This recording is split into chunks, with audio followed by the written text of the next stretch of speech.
ఈరోజు పరమ పవిత్రమైన హిందువుల పండగ హనుమత్ జయంతి.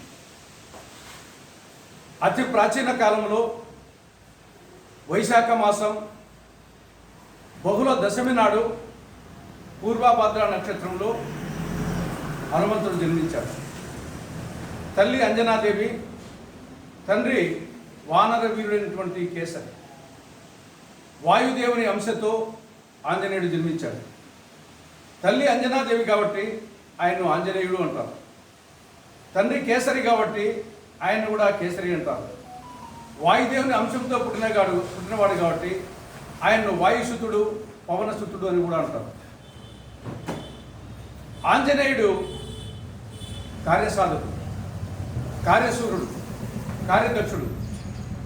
ఏ పని అప్పచెప్పినా అటు శ్రీరామచంద్రుడు కానీ, అటు సీతాదేవి కానీ, ఇటు రాజైనటువంటి సుగ్రీవుడు కానీ, ఎవరు చెప్పినా ఏ పని చెప్పినా దాన్ని సాధించినటువంటి కార్యసాధకుడు, కార్యదక్షుడు, కార్యసూరుడు ఆంజనేయ స్వామి.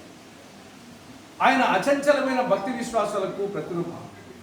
ఆయన బలశాలి అయినప్పటికీ సీతారాములకు వచ్చేసి ఆయన అచంచలమైన భక్తి విశ్వాసాలు వారి పట్ల ప్రకటించేవాడు.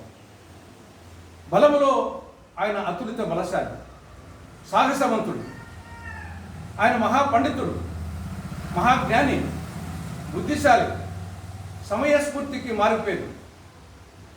కార్యాన్ని సాధించాలంటే ఆ సమయస్ఫూర్తి ఎక్కడ ఏ విధంగా ప్రవర్తించాలా, ఎక్కడ బలం చూపాలా, ఎక్కడ విశ్వరూపం చూపాలా, ఎక్కడ చిన్నవానిగా ఉండాలి అని సమయస్ఫూర్తికి మారిపోయింది. ఒక్క మాటలో చెప్పాలంటే ఆంజనేయ స్వామి లేకపోతే, హనుమంతుడు లేకపోతే రామాయణమే లేదు. కాబట్టి అటువంటి